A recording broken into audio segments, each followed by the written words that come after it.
Hello. My name is Emily O'Connor.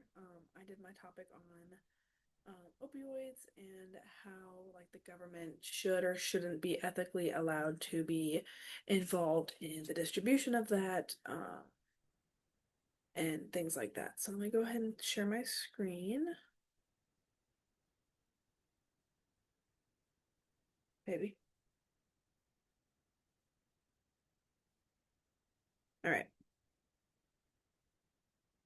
perfect. So opioid control, ethical responsibility, or is this government overreach? All right, so the main issue, um, opioids are known to bring about, they're very commonly known, especially in today's society. Like, you get a surgery, but they're very easily addictable. People get addicted to them very quickly, which can lead to overdose, death, um, things that you generally don't want to see. Um, but on the flip side, it's also really good for whenever, like I was saying, I kind of lost my train of thought. Whenever people go through surgery and have injuries or any kind of really heavy pain that we don't really have a substitute for other than to take the opioids that are addictive. Um, but the main issue that I wanted to discuss today regarding that is the government is involved with how they get these opioids out to people, how they manage to prescribe them to people, whether that's through a pharmacist, a psychiatrist, the doctor themselves prescribing it, and like how those regulations look. That's all typically kind of government sanctioned. So, how far should the government go whenever we're trying to control a drug that is both good and bad? All right, things I want to cover in this slideshow. There's like a list on the left, kind of go through those. So the history of opioid use, just a quick like brush up. Um, the positive side of like what's great about opioids, and the negative side, or which is again, um, death, abuse, overregulation, giving it out to people that don't need it, things like that that you really don't want to see in the like general society. And then like the ethical conflict between wanting to help more people versus like again wanting to help more people on the flip side. Like you want to sell the opioids because they cost money, and that's always good to keep the market going, things like that. But also, you have a concern for public safety, you have a concern for the people who need the medication not being able to get it due to people getting it that don't need it. It just becomes a very big hassle. So, let's get into it. This slide is to kind of show the drug as time has gone on. So on the far left, we have 2015. On the far right, we have 2025. All these months are obviously January. You can see that it started a little bit lower and then started to reach that climbing point in about 2023, 2024 it peaked and then came back down pretty drastically in 2025. Um, and this is going to show, um, like this explains a little bit further. In the late 1990s, the pharmaceutical companies were developing opioids because they wanted to um, give them out to the general public, not give them out, I guess, but they wanted to make it more accessible to people who were having these hard injuries that were very um, tough on the body, very tough on the mind. They wanted to give them the opioids that they could kind of mellow out, kind of do their own thing. Um, so they came out with this new drug, they tested it, whatever, it got approved to go to the market, and they claimed that it wasn't an addictive drug, that it was just gonna help with the pain. Um, Kind of similar to like how cigarettes were promoted back whenever they were first being more popular. Um, but obviously since then it's been proven wrong that they're not an addictive substance. They've been very easily taken into the market. People grabbed a hold of them. They'll have surgeries. They'll have XYZ after their surgery, and they're supposed to be weaning off of these drugs. They find themselves unable to without going into fits of rage, feeling disconnected, out of body, lost from society, like concerning things. But anywho, that's kind of how the process ended up going through. because it became so popular and it was such a bad thing for these people to be, getting access to, giving access to other people with, um, later on the government ended up imposing, like it says on here, more strict laws such as the DEA and the FDA control, um, helping to regulate some of those things a little bit better, which is how you can kind of see, this is like 1990s, which doesn't show on this, but 2015, you can see an increase. We could probably expect that 2024 there was some kind of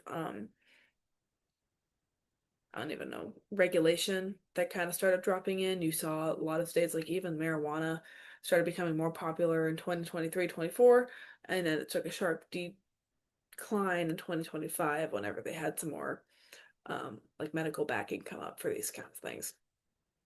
All right, so positive and negatives for the opioids. Positives is that it's great, like we've already said, for patients that have issues with severe pain, chronic pain, anything that's very intense, things that you don't just take ibuprofen for. It helps, especially like athletes, be able to recover from injuries quicker, easier. They don't have to spend as long in the hospital just in pain because the opioids kind of help to stimulate like blood flow and or oh my gosh, words. They don't help to stimulate blood flow. They just help to block some of those nerve endings, so it's less of the mind connection and more of just letting it heal on its own time. And also there's like a great, honestly, whenever they're used correctly, economic growth and like benefits whenever they use it specifically for medical use and research, like even laboratories, there's always experiments going on with opioids trying to figure out what the best way to take them is, whether that's like the beginning of your cycle for your surgery, how long it's good to take it for, things like that. However, the negatives, addiction, dependency, and overdose, not ideal. Especially whenever you see it a lot in the younger generations, like it starts creeping up on the teens who get access from their parents, illegal drug, like deals or whatever, things like that that make it not good, which it's not already in the first place, but especially hard to see it in the teenage generation. Um, Also, with all that going on with the addiction, the overdose, stuff like that. There's like a stigma that starts to form that any patient that is on opioids is automatically falling into that uh like addictive path. And that can be made worse with strict regulations. If the government starts saying no opioids at all are allowed, then that means that the patients that need the opioids that would significantly benefit from it are now no longer able to get access because of the stigma that if you take opioids, you will get addicted. Um, so that overregulation can actually be really bad. While it's great that it's stopping younger generations and just people in general from getting access to it and harming themselves, overregulation would kind of go the other way and it would start affecting the people who need the opioids in order to function, be better. And somebody with a spinal injury that takes opioids somewhat frequently so that they can just have a sense of living a normal life would no longer be able to do that. So that's kind of the problem you start to run into. And then also, whenever it comes to the government, it's really hard to decide what is good for freedom versus what is good for protection. Um, as you can see, this little like clip image is like a little child being held, comforted, protected.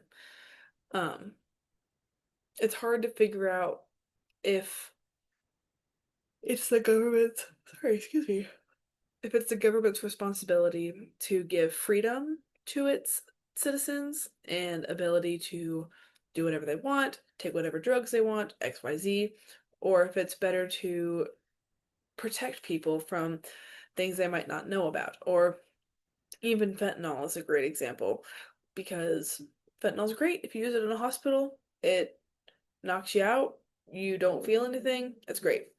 But whenever it gets laced into somebody's food, into somebody's drink at a bar, not great. They need to go on that more protective side of things. It really just comes down to, like it says on here, the ethical framework of what is the greatest good versus what is individual rights, which is, always the battle between governments and like citizens. So where's the balance?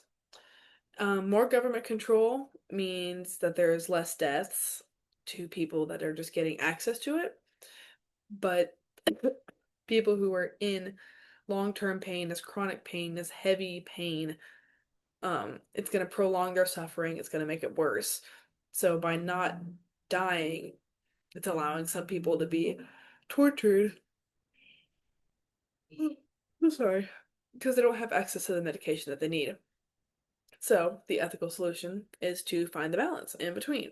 Having some regulation while also having treatment programs that allow people with chronic pain to have access to things that aren't just opioids, also like things like physical therapy. Um, I can't think of another thing off the top of my head right now, but like other solutions other than just taking drugs for it. That's kind of the balance to look for. And then the government can still impose their regulations that help the economy and stimulate the growth there while also helping to protect other aspects for the like citizens and stuff like that. So, what can be done? Um, Part of it is that we just need more education for the prescribers. Um, that goes out to doctors, nurses, local pharmacy. Um, while that's like part of their schooling to learn what these drugs can do, it's very important to educate them on the effects of it, what can happen with the opioids, stuff like that. Things that might be brushed on in school, but are very different once you see them in real life. There also needs to be like maybe a stricter pharmaceutical transparency, needing to be better about communicating to patients that this is what you're taking. These are some common side effects, such as the addiction and stuff like that, and this is what we expect to get from you in return, which is normally PTA, or sorry, physical therapy, some kind of regimen that you have to follow, having somebody that you have to check in with consistently to make sure you're not taking too much of your medication, stuff like that.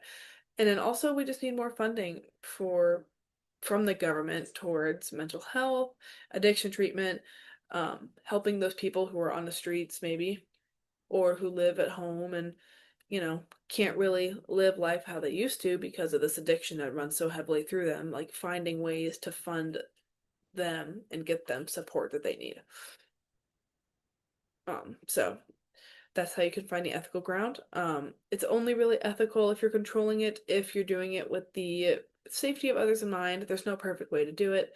Um, it's not great to get rid of opioids. It's not great to keep them as like widespread as they are, because purposeful or not, bringing pain to either side of the spectrum is not going to be ethical either way. So it's just all about finding that balance. And that's all I have to say. Ethics in healthcare isn't about control. It's always about seeking the best care, like I already said in the last slide. Um, but yeah, that's my presentation. These are my references that I used. And that is all for me.